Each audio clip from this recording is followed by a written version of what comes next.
নমস্কাৰ, আজিৰ ভিডিঅ'টোত মই আপোনালোকক অৰুণোদয় কোনে পাব আৰু কোনে নাপায় গোটেইখিনি ক'ম।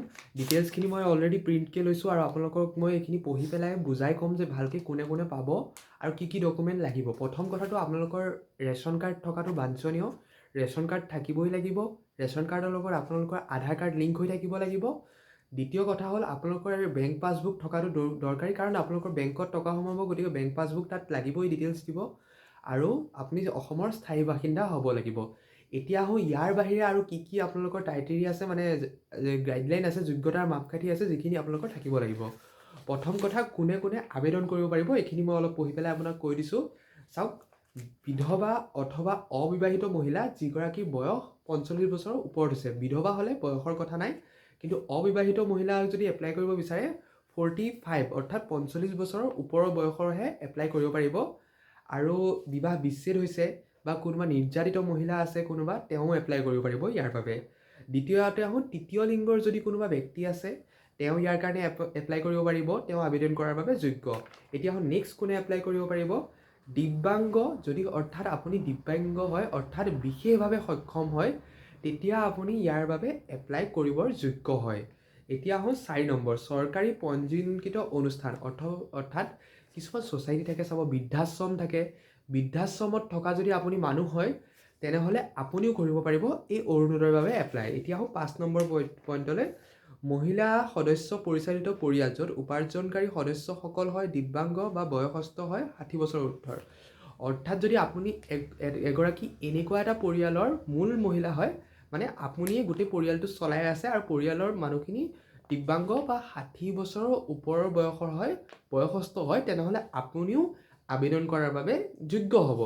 এতিয়া আহোঁ 6 নম্বৰ পৰিয়ালৰ মহিলা য'ত কোনো সদস্যই HIV বা থেলাছেমিয়া, হেমোফিলিয়া, চেৰিব্ৰাম পালচি, কুষ্ঠৰোগী বা আৰ্টিজম, প্ৰেংকাটাম, এনেকুৱা ধৰণৰ কিছুমান ৰোগ আছে। এনেকুৱা নিৰ্দিষ্ট ৰোগ কিছুমানত যদি আক্ৰান্ত হৈ থকা পৰিয়ালৰ সদস্য হয়, তেনেহ'লে সেই পৰিয়ালৰ মহিলাইও আবেদন কৰিব পাৰিব অৰুণোদয়ৰ বাবে। এতিয়া আহোঁ নেক্সট 7 নম্বৰ পইণ্টলৈ। কোনোবা অভাৱগ্ৰস্ত মহিলা, অৰ্থাৎ দৰিদ্ৰ পৰিয়ালৰ কোনোবা মহিলা বা যাৰ নেকি আশ্ৰয় নাই, ঘৰ নাই, আশ্ৰয়হীন হয়, তেওঁ এপ্লাই কৰিব পাৰিব এই আঁচনিৰ বাবে। এতিয়া আহিছোঁ 8 নম্বৰ, যদি কোনো মহিলাই ভিক্ষা কৰি জীৱন যাপন কৰে, তে সেই মহিলাগৰাকীও এই অৰুণোদয় আঁচনি আবেদনৰ বাবে যোগ্য বিবেচিত হ'ব।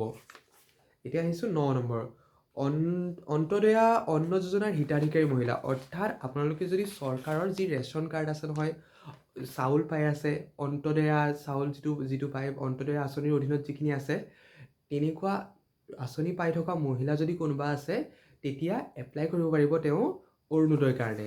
এই শেষৰ পইণ্টলৈ আহোঁ, পৰিয়ালৰ মহিলা য'ত পৰিয়ালৰ মুঠ বাৰ্ষিক আয় 2 লাখতকৈ কম। অৰ্থাৎ আপুনি যদি দৰিদ্ৰ পৰিয়ালৰ হয়, 2 লাখ টকাতকৈ কম হয় আপোনালোকৰ পৰিয়ালৰ বাৰ্ষিক ইনকাম, তেনেহ'লে আপুনি এপ্লাই কৰিব পাৰিব অৰুণোদয়ৰ কাৰণে। এতিয়া এইখিনি আছিল কোনে পাব। এতিয়া কোনে নাপাব সেইখিনি মই ইমান ক'বলৈ নাযাওঁ, কাৰণ এইখিনি পোৱাখিনি যথেষ্ট। মই ভাবোঁ এইখিনিৰ ভিতৰত যদি আপুনি পৰিছে, তেনেহ'লে আপুনি পাব। ইয়াত মেইন পইণ্টটো আপোনালোকৰ কোনটো পইণ্ট ইম্পৰ্টেণ্ট, যে যিটো পৰিয়ালৰ 2 লাখ টকাতকৈ ইনকাম কম।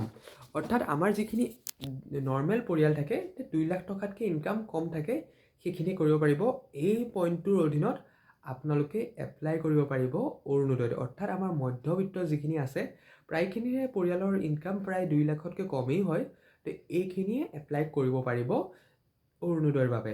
তো এইখিনিত গোটেই ডিটেইলছখিনি ক'লোঁ, ডকুমেণ্টখিনিৰ কথা ক'লোঁ। এই 2 লাখ টকাটোতকৈ কম হয় যে এইটো ইনকাম চাৰ্টিফিকেট আপোনালোকে দিব লগা হ'ব পাৰে, তো সেইবিলাক আপোনালোকে ৰেডি ৰাখিব।